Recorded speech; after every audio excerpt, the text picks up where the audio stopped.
ఒకసారి శ్యామల గారు నిన్న మాట్లాడారు. మరి చాలా ఆలోచన చేసి మలగుల్లాలు పడిన తర్వాత మొత్తానికి స్క్రిప్ట్ రాసుకొని మాట్లాడారు. ఒకసారి చూద్దాం. రోమ్ నగరం తగలడుతుంటే నీరవ్ చక్రవర్తి ఫిడేల్ వాయించినట్టు మొన్న కుంభమేళాలో పుణ్యస్నానాన్ని ఆచరించిన నారా లోకేష్ గారు గ్రూప్ 2 పరీక్షను కూడా ఆ గంగలో కలిపేసినట్టున్నారు. నిరుద్యోగులు ఏమైపోతే నాకేంటి, విద్యార్థులు ఏమైపోతే నాకేంటి అనుకున్నారో ఏమో. బాబుగారి పుత్రరత్నం ఆట విడుపులో ఉన్నారు. ఒక పక్క నవ్వాలో ఏడవాలో తెలియని పరిస్థితులు ఏపీలో నెలకొంటే ఈయన దుబాయ్లో దుబారా తిరుగుళ్ళు తిరుగుతున్నారు.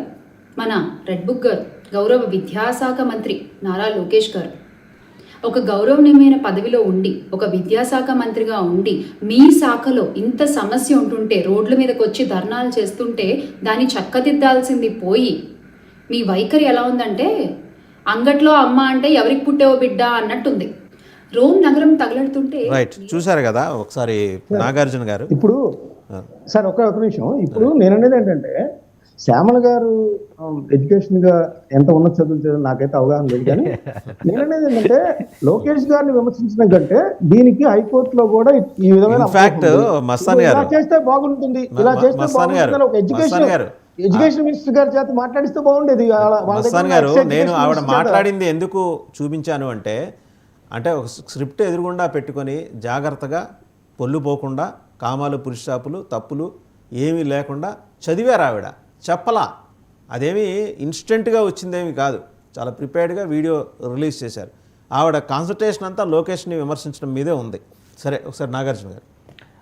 సార్ ఈ పేటీఎం శ్యామల గారు చివరి ఒక మాట అన్నారు సార్, అంగట్లో అమ్మ అంటే ఎవరికి పుట్టావా బిడ్డ అని. ఆ మాటకి అర్థమైంది సార్, అది ఒకసారి అనలిస్ట్గా కూడా చెప్పాలి సార్ దానికి. నాగార్జున గారు బ్రదర్ మీరు మీకు రైట్ లేదు, సిగ్గుండాలి మీకు. అసలు జీవితాలు నాశనం చేసింది మీరు. ఎన్ని కుటుంబాలు నాశనం చేస్తారు తెలుసా మీకు? 4.5 లక్షల మంది నిరుద్యోగులు ఎగ్జామ్ రాస్తే వాళ్ళ జీవితాన్ని నాశనం చేసింది మీరు. మీ సీఎం అసలు ఎప్పుడు స్పందించారు తెలుసా? 19 గంటల క్రితం స్పందించాడు మీ సీఎం. ఆయన కాంగ్రెస్ పార్టీ ఆల్రెడీ ముందరే చెప్పా, కాంగ్రెస్ పార్టీ కనీసం మినిమం కామన్ సెన్స్ ఉండాలి మీకు.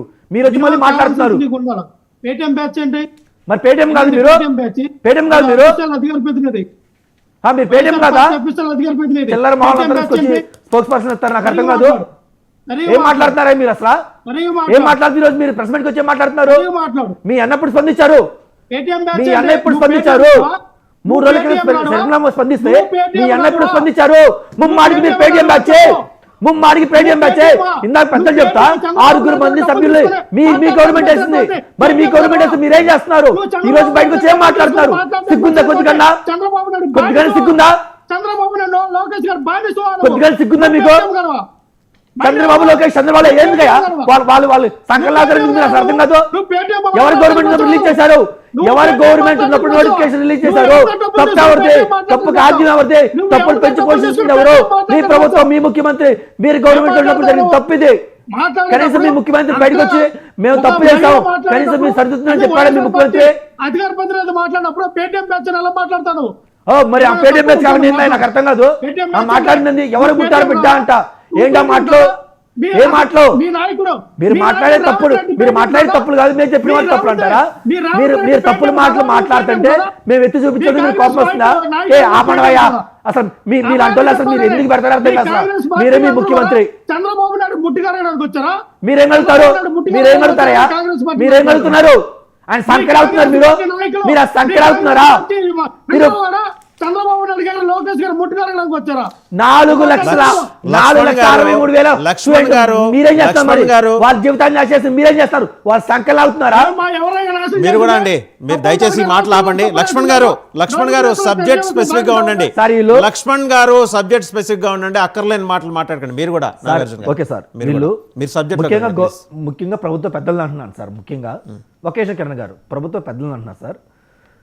రాష్ట్రంలో ప్రతిపక్షం స్పందించినప్పుడు అట్లీస్ట్ ప్రతిపక్షమైన మాకు ఎమ్మెల్యే లేకపోయినా వాళ్ళకు 11 మంది ఎమ్మెల్యేలు ఇచ్చినా కానీ మేము స్పందించినప్పుడు మీరు తీసుకోవడం నేర్చుకోవాలి. ఎందుకంటే 3 రోజుల క్రితం కూడా శర్మం గారు దీని మీద కామెంట్ చేశారు, ఎక్స్ట్రా స్పందించారు. సార్ ఇక్కడ తప్పులు జరుగుతుంది, ప్రతి లాస్ట్ గవర్నమెంట్ తప్పు జరిగింది, అట్లీస్ట్ మీరని ఇప్పుడు రెక్టిఫై చేయండి అని మీకు చెప్పినప్పుడు మీరు ప్రాపర్ యాక్షన్ కూడా తీసుకోకుండా 24 గంటల ఎగ్జామ్ ఉందనకుండా వీళ్ళు స్పందించారు సార్. అది ఎలా కరెక్టు? ఇంకా పోతే అసలు వాస్తవాల్లోకి వద్దాం సార్. దాదాపు వైసీపీ గవర్నమెంట్ ఉన్నప్పుడు జాబ్ నోటిఫికేషన్ అని 3 నెలలు 4 నెలల్లో ఎలక్షన్ ఉందనంగా వీళ్ళు జాబ్ నోటిఫికేషన్ రిలీజ్ చేశారు సార్.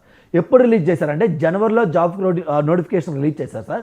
రిలీజ్ చేసి ఎగ్జామ్ కండక్ట్ చేసేటప్పుడే ఆల్రెడీ అందరు ప్రతి ఒక్కళ్ళు మాట్లాడారు, ఈ యొక్క విధానంలో ఎగ్జామ్ కండక్ట్ చేసే విధానంలో తప్పులు